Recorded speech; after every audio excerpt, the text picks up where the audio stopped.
Have you ever met someone new and it felt like you've known them your entire life? I'm not talking about that stupid romantic love at first sight BS either. Like you meet someone and they look familiar, you can guess things about them to a T, but you've never known them prior. I work for an insurance company.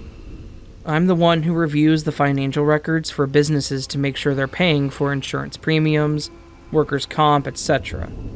Not a very exciting job, but I've also been doing it for years, so the pay is pretty good. So we hired a new person last year. I'll call her D. No big deal. People come and go, move up, leave, whatever. So I just thought it would be a new person that would ask me tons of questions at the beginning. Talk to her in passing, meetings, and so forth. Nothing special. However, when I met her, she immediately looked familiar. So I tried to place her. Maybe I've seen her at the gym I go to, a restaurant, or maybe she lives in the same apartment complex as me. So I don't think much of it and just go about my daily life. After a few days, though, I get to talk to her more since I basically help with the job training, and some of her mannerisms and the way she talks are so familiar. So I finally broke down and asked her where she used to work or live, or about her gym memberships, and to my surprise, she wasn't even from this state. She moved from Tennessee to here in South Dakota because of a job opportunity that her husband was offered. I've never been to Tennessee, and she'd never been here. So, okay, fine. She probably just looked like someone else, or it was one of those deja vu moments. But it gets weirder from here. I start to think that maybe I just feel like I know her because we get along so well. She's very polite and also sly with her insults, like you may not even catch it. And when she's on the phone and she lets one slide, she always looks at me with her cheesy grin like, "Did you catch that?" Which I find hilarious. I never really had someone I could do that with at work in fear of people taking it the wrong way, so I always had to just hold it in and share it with my husband when I got home. She's very intelligent. She went to a local community college for business, but she was super knowledgeable about health/biology, or whatever you want to call it. The reason this is important is because I happened to call her out about it accidentally. I mentioned I was having issues with heartburn at some point, and I just figured it was because of the coffee I drink in the morning, or maybe what I'd had for dinner the night before. But she mentioned that I should go to the doctor about it as it may be more serious. It didn't really occur to me that it could be something worse, but I am a smoker, so I figured, wouldn't hurt, right? Surprisingly, an insurance company has great insurance too. So I went, and come to find out I have GERD. This actually helped a lot to have an answer, and ways to help manage it, and also to get me to quit smoking. Anyways, I brought this up to her and thanked her for it, but I happened to make a comment how it was weird that she knew, and we both said at the same time, my/your mom's a nurse. We both paused and she asked, "Did I tell you that already?" But she hadn't. I just shrugged and said, good guess, and moved on. But seriously, I have no idea how I guessed her mother was a nurse. The things I happened to know about her before she told me started becoming overwhelming. It kind of became a running joke between us that I must have looked her up before she was hired. I had guessed that she'd had an older and younger brother, or that she was a middle child. I guessed she liked painting and biking. I even guessed that she was in a bad accident as a teenager, and she made me guess where her scar was. I guessed it was on her right leg, but it was actually her left leg. The reason I guessed right leg, though, was because I was in a bad accident as a teenager and had a scar on my right, which also leads to the oddity of this. The reason I was able to guess all this, I feel, was because it was so similar to my life. I was the middle child. Older sister and younger brother. I loved painting, even though she was way better at it. My mother was a veterinarian, though, but some kind of doctor, right? I even moved here from North Dakota for my business and accounting degree, and met my husband here, so we stayed. We shared other similarities, and even looked similar. Long, curly, light brown hair, hazel eyes, similar build. Even our husbands look similar. Our views and opinions are dead on the same. We became so close that I even went with her to Tennessee when her mother had an emergency and was in the hospital for a week. Again, I'd never been to Tennessee, but it felt so familiar. When we went to the hospital, I seemed to know exactly where to enter and what floor to go to before we even saw the map and setup. Now, how would I have possibly known any of this? Obviously, because of this, it has led us to become incredible friends. Sure, it's cheesy, but we can even finish each other's thoughts and sentences like it's nothing. We hang out constantly. The four of us are usually together every weekend. We even tried to find an apartment close to each other so we could ride to work together. I'm incredibly lucky to have met someone like this, but then I can't help but wonder, were we supposed to be the same person? Were we supposed to be in different timelines and something crossed? Is that why I seem to know all of these things about her? I've talked to her about this, and she finds it intriguing, but had no knowledge on my past and couldn't guess any of it. Did I do something at some point that caused a glitch or a parallel universe of some sort to merge?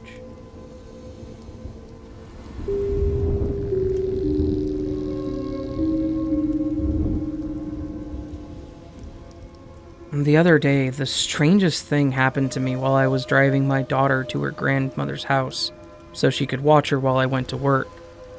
It was pretty early in the morning, and my little girl was asleep in the passenger seat while we drove the back roads. I had the windows down and was just enjoying the light summer breeze. Side note, has anyone else fallen in love with driving in their city without people on the streets? One of the positive side effects of all that's going on, I guess. Anyways, we've been driving for a little while, and we're most of the way there, when this jack-off of a kid shows up out of nowhere behind me in what I specifically remember as a blue Toyota. He's tailgating super close and keeps having to slam his brakes every single time I slow down to stop. For several minutes, I'm just sitting there and watching this kid practice his rap career while damn near smashing into my ass over and over again.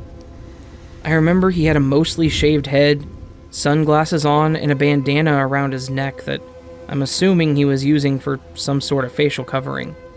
I also specifically remember that he had somewhere close to a dozen or 2 dozen of those little tree air fresheners around his rearview mirror. This all continues, his early morning rap career, tailgating, and me watching him lurch forward every single time I stopped for a stop sign for several minutes. After a while, we get to what is the only real busy intersection on the trip to my mother's house. As I'm pulling up, I noticed the light shifted to yellow, and while I probably had enough time to make it, I decided to go ahead and stop solely to inconvenience the idiot that had been on my ass for the last few roads. Yes, I know this was stupid, and yes, I know this is an aggressive driving maneuver and could have ended badly for me. And it could have resulted in injuries if we had been going fast enough. Sometimes anger and emotions just make us do dumb things. I'll say this was one of my dumb things. Honestly, I wasn't going more than 20 anyways, and I didn't slam my brakes or anything. I simply came to a stop. So, still stupid, but that's my defense. So I stop, and I'm thinking that this kid is either going to slam his brakes or owe me a new car. To my surprise, he does neither. He gets over into the oncoming lane of traffic and guns past me to run the now red light. I specifically remember his blue Toyota passing me and heading into the intersection. I specifically remember a car that was starting into the intersection on one of the perpendicular streets, hitting his horn. I remember looking down at my daughter and the horn waking her up. I remember everything down to thinking that my poor 6-year-old girl was about to witness a potentially fatal car crash because this guy decided to be an idiot, and I decided to stop on a yellow. But after a moment, there was no crashing noise, and I looked back up at the road. The couple cars that were going through the intersection were going as normal, and there was no crash. My first thought was, oh man, good thing they were able to stop on time. And then I looked up. I couldn't believe what I saw. The kid in the blue Toyota rapping to his steering wheel was still behind me. 50 air fresheners and all. I stared at him for several moments in the mirror, and he must have realized I was staring because he motioned at me like, "Can I help you?" I looked back at the road, back toward the moving traffic, and then to my daughter. She was definitely wide awake at this point. When I asked her what woke her up, she said she didn't know. I asked her if she heard a car honking, and she said no. Honestly, I don't know what the hell I experienced, but part of me feels like I saw some altered timeline where he decided to pass me and run it, but then I was pushed back into our timeline, or something like that. Honestly, it was just crazy, and I'm glad that what I thought happened wasn't what actually did.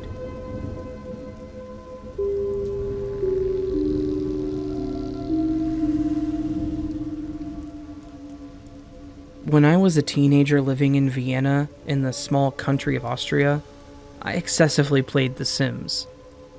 I created all kinds of families there, with all kinds of crazy stories. Most of them were unrelated to anyone I knew, just straight out of my imagination. As the game got developed to the Sims 4 version, the details got very much on point when it came to creating your sim. I was always very hesitant to create myself or anyone I knew, because I would feel bad if anyone died in the game, as they would portray my real-life people. I also didn't want to put anything out there, if you know what I mean, like attract anything bad. With The Sims 4, though, I decided to finally create myself with a different last name, matching my Sim's husband's last name.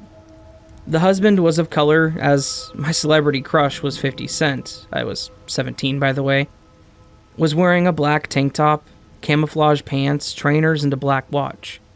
They lived a happy life together, had kids, and I made sure that they died peacefully, as I did believe in attracting situations.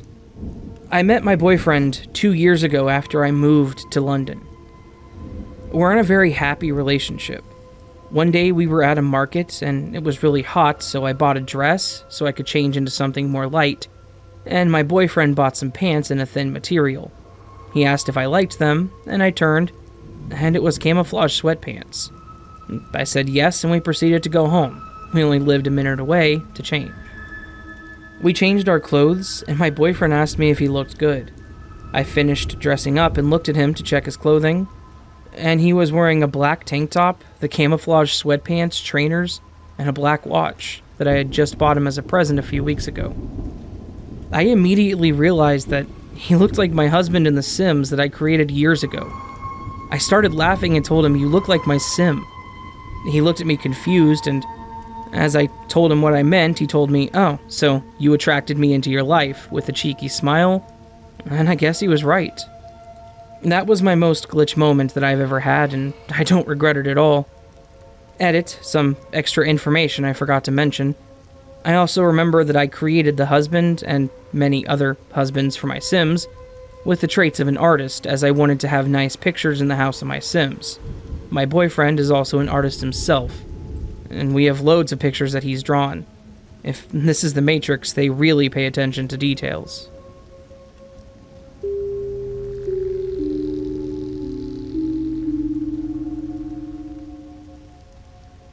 So the other day, my husband and I had to go grocery shopping. It's a small town that we live in, as in, blink and you'll drive through it small. So of course, the store and its parking lot are also small. Because it's important to this story, I'm also going to explain how the parking lot is set up. So there's only 2 rows of spots, and an area on the side of the building to park. The side area is usually used by the employees, as you can usually see them leaning against the cars, talking and smoking.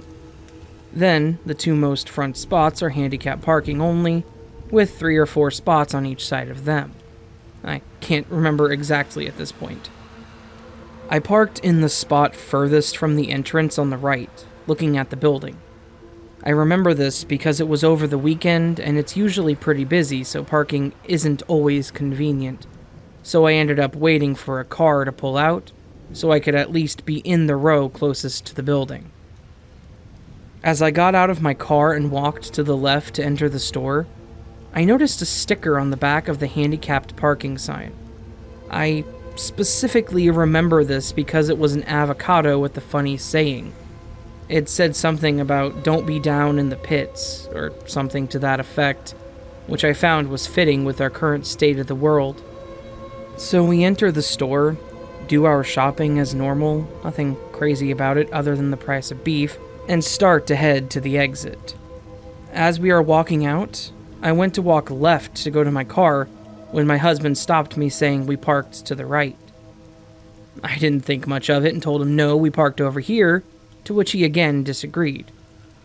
So to humor him, I said fine, started walking the other way as I grabbed my keys to set the alarm off to prove him wrong, and when it started going off in his direction, to the right.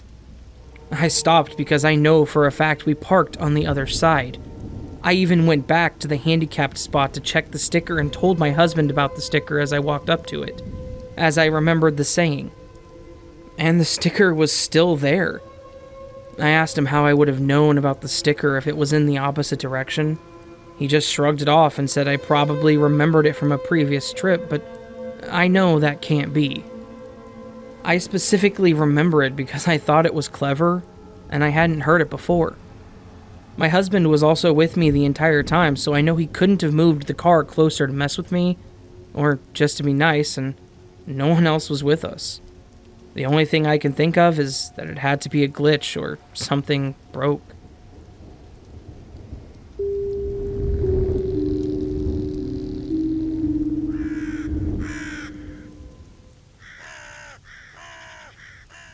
Hey there, friends. I hope you enjoyed this collection of Glitch in the Matrix stories.